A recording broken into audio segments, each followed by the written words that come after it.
Bloomberg Audio Studios. Podcasts, radio, news. This is Bloomberg Businessweek.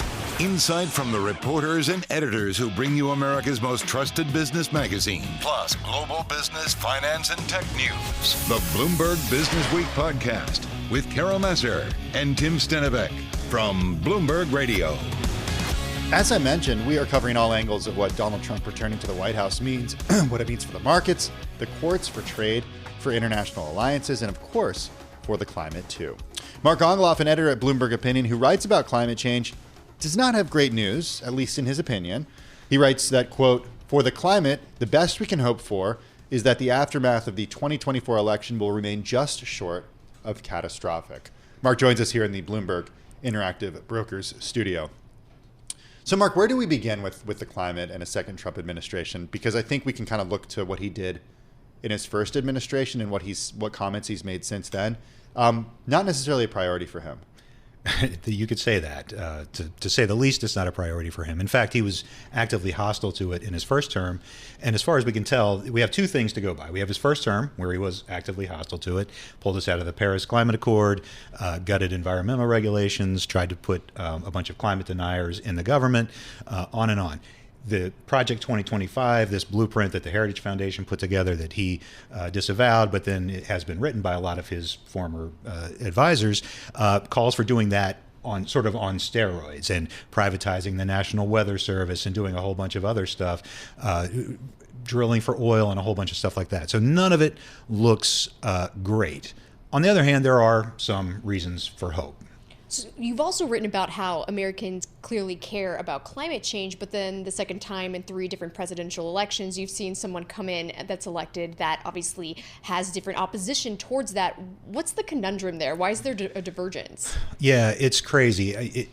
Consistently, people say, we really care about climate change, we really want to do something about it, and then they turn around and vote against that.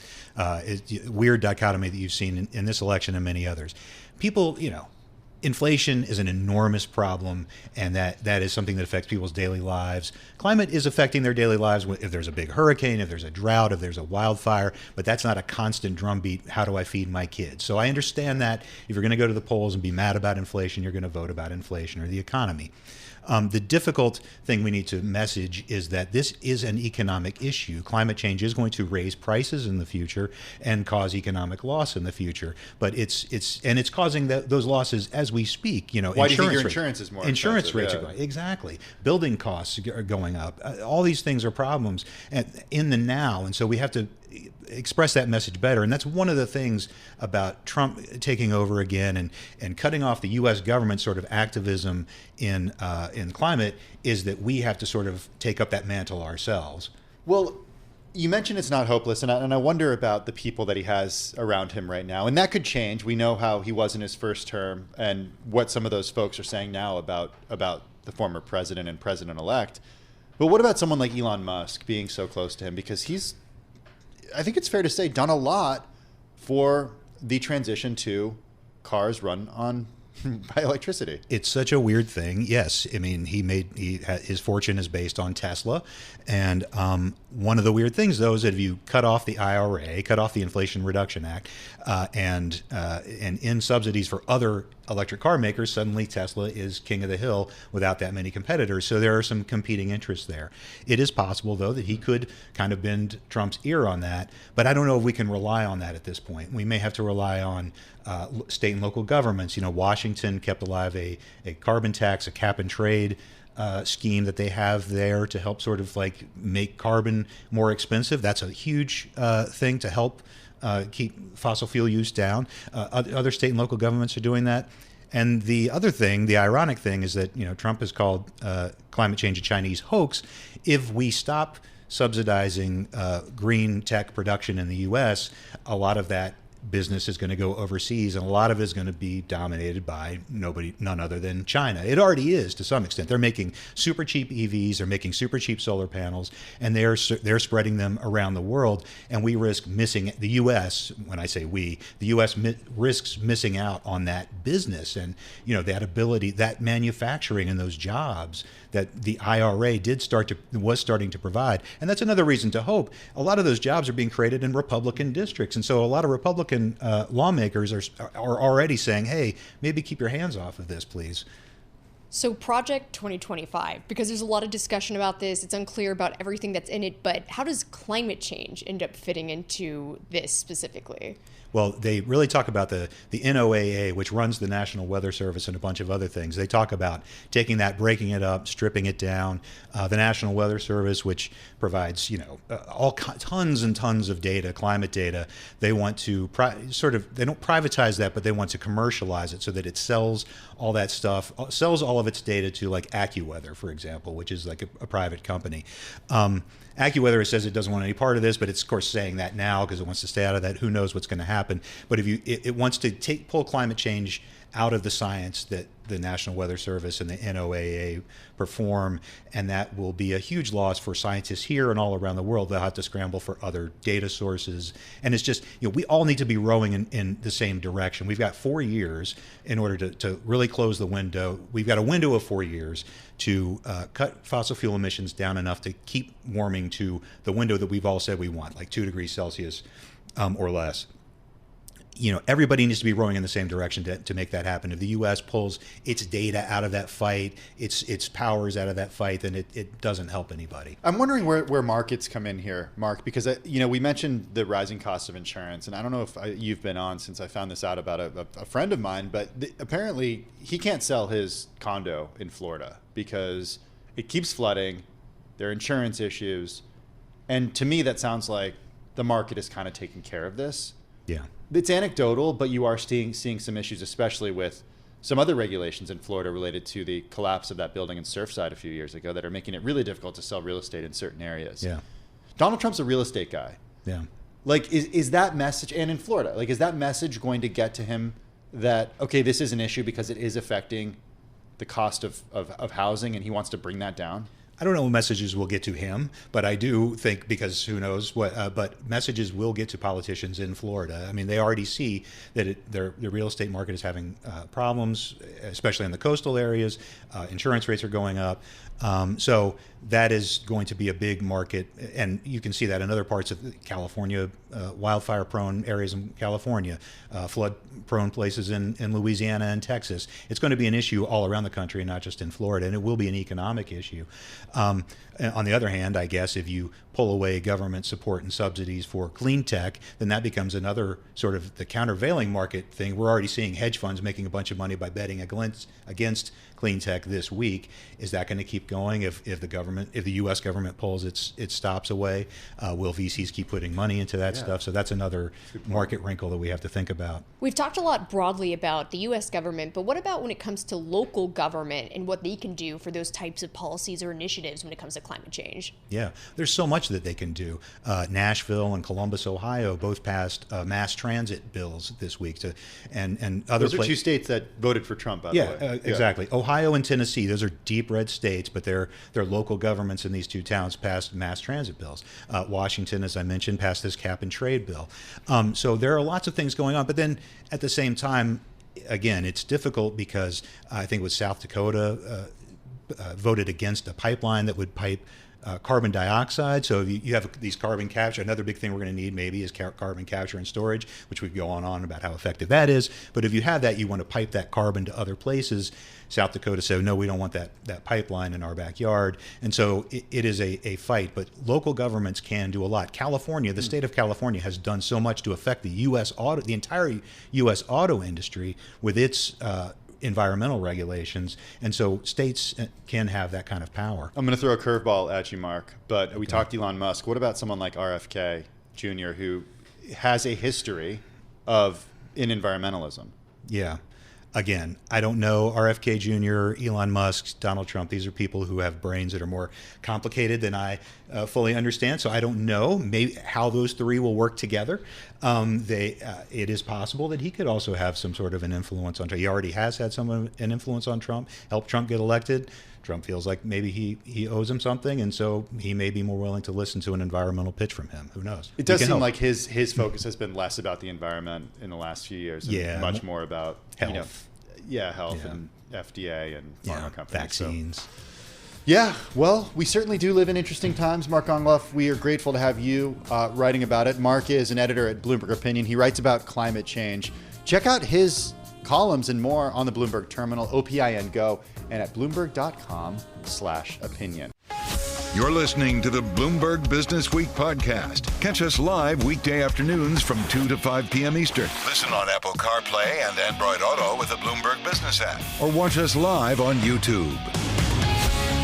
Well, the Associated Press reporting this afternoon that the shoe company Steve Madden is set to cut imports from China by as much as 45%. This as a result of this week's election of Donald Trump. The AP reporting that Steve Madden has been building a factory network in Cambodia, Vietnam, Mexico, and Brazil. So those jobs not necessarily coming to the U.S., but certainly the supply chain being changed. I would imagine that C-suites all over the U.S. are scrambling right now to figure out what they're going to do to prepare for the next Trump administration. And that's why we've got Nina Trentmann with us. We know she's all over this. She's Bloomberg News senior editor who writes the Bloomberg CFO briefing newsletter. You can subscribe to it by going to bloomberg.com/CFO briefing. She joins us here in the Bloomberg Businessweek studio. We're also joined by Mandy Fields. She's CFO at Elf Beauty. She joins us from Oakland, California. Nina, why was Mandy a good person to talk to this week after the victory by Donald Trump? Yeah, thanks for having me again, and thanks, Mandy, for joining. I think, well, of course, we are looking for companies who can tell us how this will influence their planning strategy and their finances. And I think Elf is an interesting company because, and we'll talk to Mandy more about this in a second, they import a lot from China. They have a sort of price point customer that is sort of basically one that is sort of exposed potentially to inflation. So like the average product, I think Mandy told me before, is sort of paying $6.50. And so of course there's a sensitivity to potential inflation and increases in prices. So yeah, why don't we turn to you, right, Mandy? Talk to us a little bit about how you navigated the first round of tariffs under Trump's first administration and how that could help as a playbook for this time around. Well, thank you so much for having me this afternoon. We are certainly familiar with tariffs.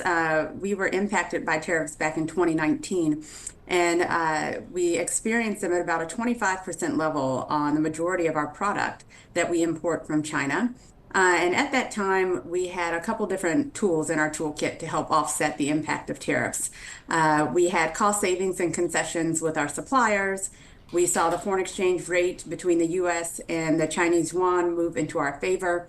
And then we also had pricing. We took pricing on about a third of our portfolio at that time to help mitigate the impact of tariffs. So Mandy, I would say now. Continue. Go ahead, Nina. Yeah, I would just say now that, back in 2019, I would say maybe 99% of our product was coming out of China. We've made a lot of progress now, about 80% coming out of China, but we also have diversification in our back pocket. And so we have identified suppliers in other parts of Asia outside of China, and then also working with suppliers here in the US and in Europe, also helping to produce our products. And we also have further diversification from a top line standpoint with, in this latest quarter, we just reported 21% of our net sales coming out of other countries outside of the U.S. that when we import into those countries are also not subject to tariffs. So that also will help us mitigate any incremental tariffs that we might face. What about how this hits the bottom line of the company and sort of where it's absorbed? The changes, are they absorbed through price increases or would tariffs be absorbed through price increases, or do you just get this hit on this with the bottom line? Well, in the 2019 instance of tariffs, we actually were able to expand our gross margins during that time because we did take pricing, we had the cost savings, we had FX move into our favor. Now, some of those things like FX, we're not in control of. So that was just an additional help that we had during that time period. So I guess I would say it's too early to tell what this next round of tariffs may look like. But certainly we have the playbook from 2019 when we got the 25% level. So what kind of preparations could you potentially do in advance of this, especially when you're thinking about what shareholders are looking toward when it comes to these types of potential issues? Well, I think many companies are just scenario planning. What can you potentially expect to see on the road ahead? And certainly leveraging the history that you have in this area. we treat our pricing very seriously, and we actually have only taken pricing in response to kind of macro things, the tariffs back in 2019 and the 2021-2022 period in response to the container cost increases that we were seeing just with travel on ocean. And so we really take that very seriously. As Nina mentioned, our average price point is $6.50. And so we're very much a value price point, and we want to maintain that value. And so even in 2019, when we took pricing on a third of our portfolio, we were not the only ones that took pricing. I mean, there was pricing across the board. As we know, we went through a period of inflation post that time. And so certainly want to take that very seriously and minimize what we'd have to do from a pricing standpoint. Mandy, how do you think about inflation and the impact on consumer confidence? We talked about this when we spoke earlier this week, that you said, of course, tariffs can drive inflation. And of course, this country has just gone through a massive wave of inflation. Like, how do you think your consumers would potentially react to that? Yeah, so I do think that there is broadly, not just in beauty and not just with e.l.f., but just broader fatigue from inflation. I think you're seeing that with many companies talking about value being of utmost importance to consumers. And even when you look at the beauty category overall is down 5%, but e.l.f., we just delivered a 40% quarter, continue to resonate with consumers. And I do believe our value proposition is a key differentiator for us in the market. And so I think consumers are fatigued on price increases and all of those things, and are going to be seeking value in an inflationary period.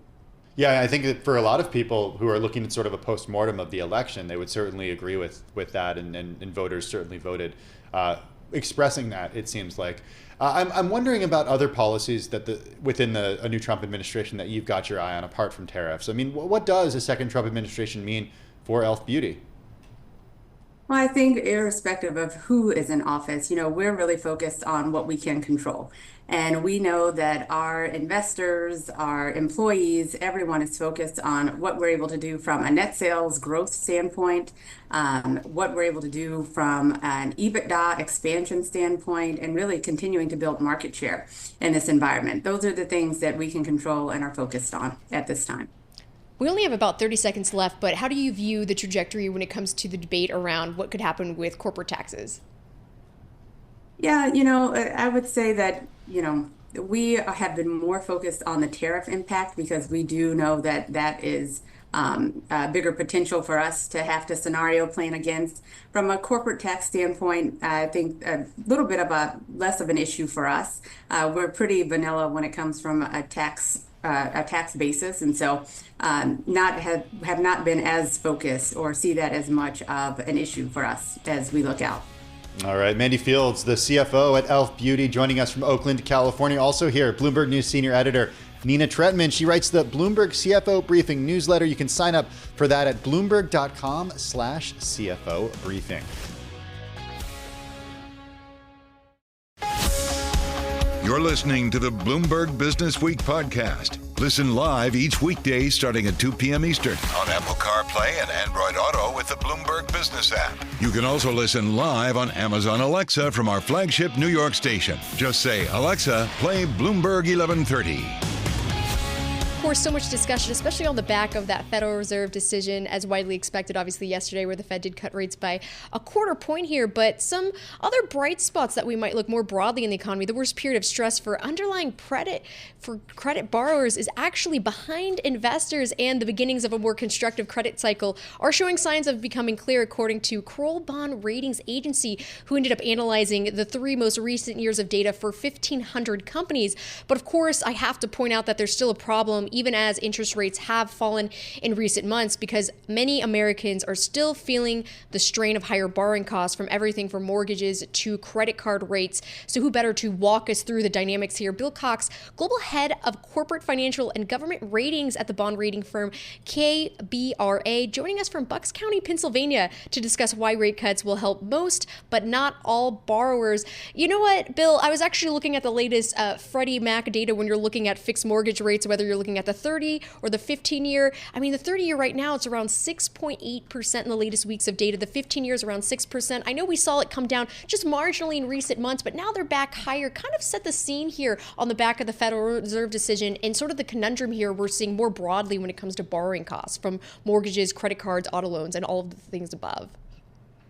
Yeah, and that's right. I mean, the 10-year Treasury is obviously the most important factor when it comes to mortgage and other consumer borrowing costs, and that has moved up a little bit. And we've also seen in your forward curve with regard to base rates for corporate borrowers, the SOFR forward curve, that's also bumped up a little bit. Where a few months ago, when we were researching this report, we were seeing a terminal rate at around 300 basis points on the base rate. We're seeing that bump up to close to 350 now. So certainly some shakeout still going on with regard to interest rates. But overall, as you said in your summary, Jess, the period we're entering right now is more constructive for middle market borrowers, as the period where they were dealing with high inflation, rapidly rising interest costs, and other things like slowing economy in some sectors is really coming to an end. And we're seeing some financial metrics significantly improve. I'm wondering if your assessment changes at all with the election of Donald Trump, because some of his policies have been criticized as being inflationary, tariffs, for example, and also the concern about less government revenue as a result of tax cuts, perhaps on tips, tax cuts on Social Security, or no taxes on Social Security, promises that he made on his campaign, which we don't know if he'll be able to get through, but certainly economists were sounding the alarm bells about those. Yeah, I think that's right, Tim. I think that last part you said is most important. We don't know what will get through and what of these policies will be in the short run versus the longer run. Right now, the focus is on how our interest rates moving. And as I said, the base rates, if you look at SOFR, which is what most of the private credit industry is borrowing against, that has continued to come down along with the Fed cuts. And it's expected to continue to come down by another 150 basis points. And then in addition to that, what's really interesting in the private credit landscape right now is that spreads are coming in. So the reemergence of the BSL market and competition amongst lenders has led to spreads coming down from 650, 675 a year and a half ago to we're seeing some spreads at 475. So certainly a more constructive borrowing environment for middle market credit. And I alluded to the latest report that you were looking at when it comes to private credit research. Why do you think the worst period of stretch for underlying credit, especially for borrowers, is actually behind us? And what do you see things ahead here when you do go into 2025 with a lot of question marks about where things could be headed on some of the policy decisions in Washington? Yeah, that's right. I mean, putting that aside, which is a big thing to put aside right now, because we don't know what things will be constructive for certain industries versus others. Certainly, there are some winners already, as the markets are suggesting. But broadly speaking, based upon the data that we have, which is a significant amount of data that's derived from the fact that we rate hundreds of transactions that are either feeder notes into private credit strategies or credit facilities into private credit or CLOs from private credit. What we do when we rate those transactions is we gather financial information on the underlying borrowers in the portfolios of those respective transactions. We assign credit scores, and then we monitor the credit performance of those companies over time. We've done this about 3,500 or so times in the past 2 years alone. And as you pointed out in the intro, we've looked at close to 1,500 unique companies so far this year. And that portfolio of 1,500 is a pretty good reflection of the broader landscape.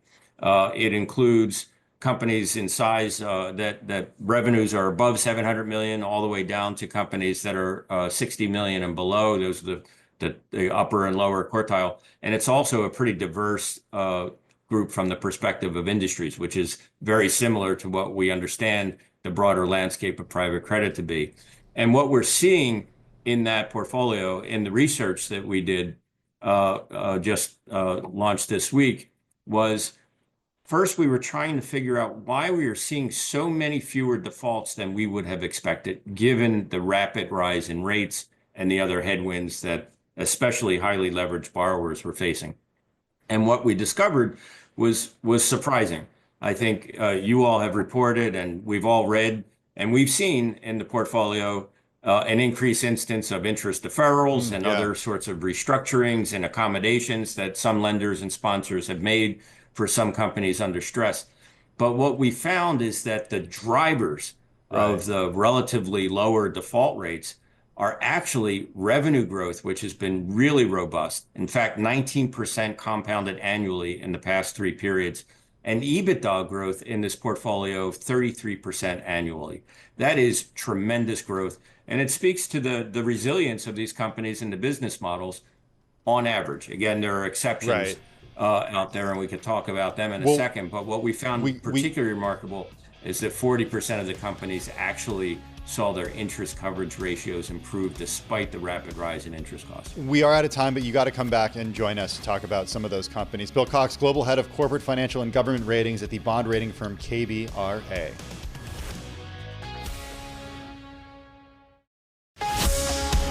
You're listening to the Bloomberg Businessweek podcast. Listen live each weekday starting at 2 p.m. Eastern on Apple CarPlay and Android Auto with the Bloomberg Business app. You can also listen live on Amazon Alexa from our flagship New York station. Just say, Alexa, play Bloomberg 1130.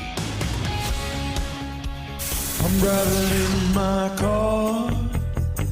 I turn on the radio. How about you let me drive? Oh, no. Who's gonna drive you home? Honey, please, I'll do the driving. Drive on. Excuse me, I want to drive. It's the question that drives us. This is the Drive to the Close. That funky music will drive us till the dawn. On Bloomberg Radio.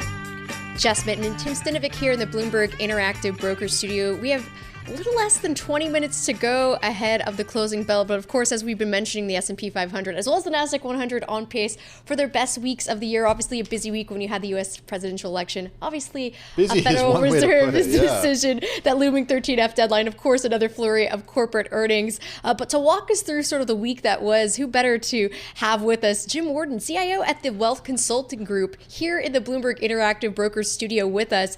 I have to get your take after such a busy week with such a lot of different things on the calendar here. And now that we're past that, how have you been talking to your clients? What are some of their top questions, and how are you suggesting to them to position into year end now that we're past some of these big events? Great question. Great to be with you here. By the way, this is fantastic. So, not a whole lot has changed for us. Like we're talking about, we're looking at the Fed cutting 2 to 4 times. Getting closer to the year. That was prior to the 50 basis point cut. So we're right on track. The narrative for us hasn't really changed a whole lot in terms of what we're looking at. We still think that the consumer is really strong. There's a lot of cash on hand. Those are some of the things that we're looking at, and that we actually earlier this year we thought that we could hit 6,000, and so this is like a good day if today is the day, but we're actually thinking, looking forward that we could hit 7,000 for the S&P 500 is what we're saying. When? Well, it's going to be next year. It's not going to be right now. So really, 1,000-point gain. Yeah, we think so, and like really for us, it's looking at margins, lower rates is going to translate into better margins. Lower inflation translates into better margins. You get what's happening with AI integration, and that's going to help with margins. Then you get earnings, S&P 500. Unless analysts really downgrade there, we should see 17%, 15 to 17%. For mid to small size companies, 27% earnings growth.